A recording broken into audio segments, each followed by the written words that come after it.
அத்தியாயம் 38. ஐயோ என் அண்ணன். அன்று இரவு வழக்கம் போல் சங்கீத சதாரம் நாடகம் நடந்து கொண்டிருந்தது. கமலபதி சதாரம் வேஷத்தில் மேடையில் வந்து நடித்து கொண்டிருந்த போது தற்செயலாக அவனுடைய பார்வை அபிராமியின் மீது விழுந்தது. ஒரு நிமிஷம் அவன் மெய்மறந்து போனான். அச்சமயம் மேடையில் சொல்ல வேண்டியதை கூட மறந்து போய் நின்றான். கோமுட்டி செட்டியாரின் மகன் வேஷம் போட்டவன் கெட்டிக்காரனாதலால் அவன் கமலபதியின் கால்விரலை தன் கால்விரலால் அமுக்கி, என்ன நான் கேட்கிறேன், சும்மா இருக்கிறாயே என்று கூறி மறுபடியும் கேள்வியை போட்டபோதுதான் கமலபதிக்கு நாடக கட்டம் ஞாபகம் வந்தது. அந்த காட்சி முடிந்து திரை விட்டதும் கமலபதி முத்தையனிடம் அவசரமாக சென்று, முத்தையா, ஒரு அதிசயம் என்றான். முத்தையன் என்னவென்று கேட்கவும், அபிராமி நாடகம் பார்க்க வந்திருக்கிறாள் என்பதை தெரிவித்து, நல்ல வேளை, நான் முதலில் அவளை பார்த்தேன். எனக்கே ஒரு நிமிஷம் திணறி போய்விட்டது. நீ மேடையில் இருக்கும்போது திடீரென்று அவளை பார்த்திருந்தால் என்ன செய்திருப்பாயோ என்னமோ என்றான்.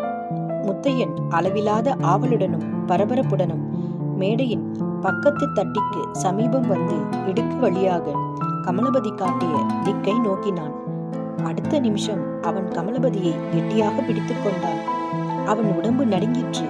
கமலபதியை அவன் தனி இடத்துக்கு அழைத்துச் சென்று, கமலபதி, நான் சாயங்காலம் சொன்னது நிஜமாய் போய்விடும் போலிருக்கிறது.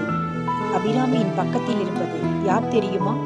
அவர்தான் திருப்பரங்கோயில் போலீஸ் சப் இன்ஸ்பெக்டர்.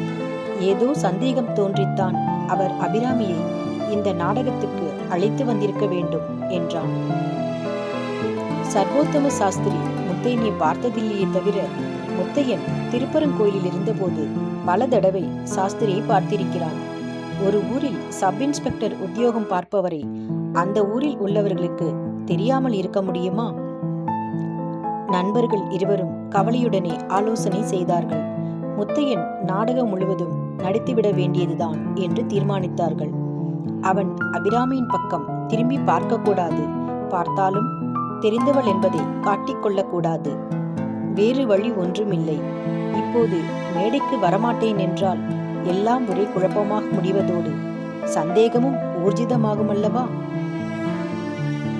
ஏதாவது அபாயத்துக்கு அறிகுறி தென்பட்டால் என்ன செய்ய வேண்டும் என்பதையும் அவர்கள் யோசித்து முடிவு செய்தார்கள்.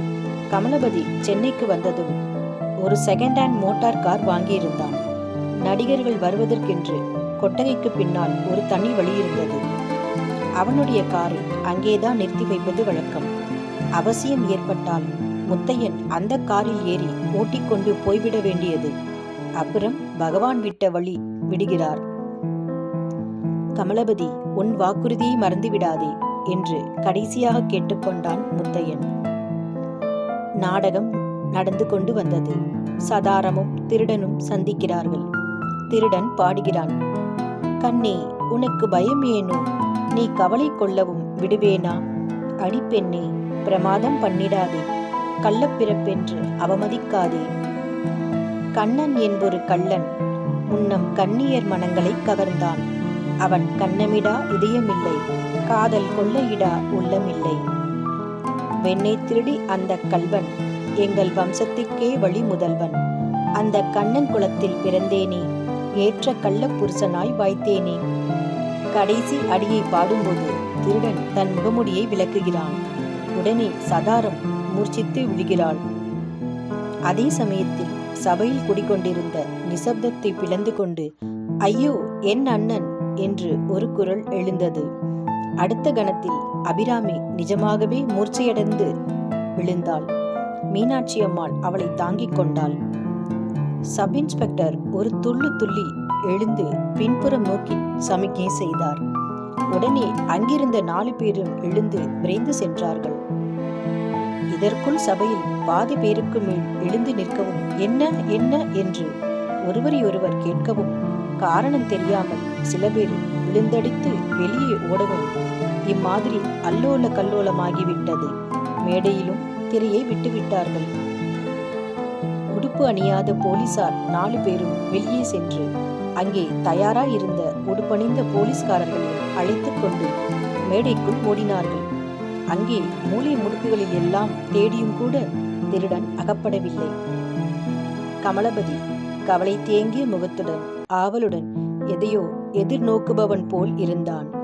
சில நிமிஷங்களுக்கு பிறகு சற்று தூரத்துக்கு அப்பால் இருந்து அவனுடைய மோட்டார் ஹாரனின் சப்தம் வரவும் அவனுடைய முகம் பிரகாசம் அடைந்தது.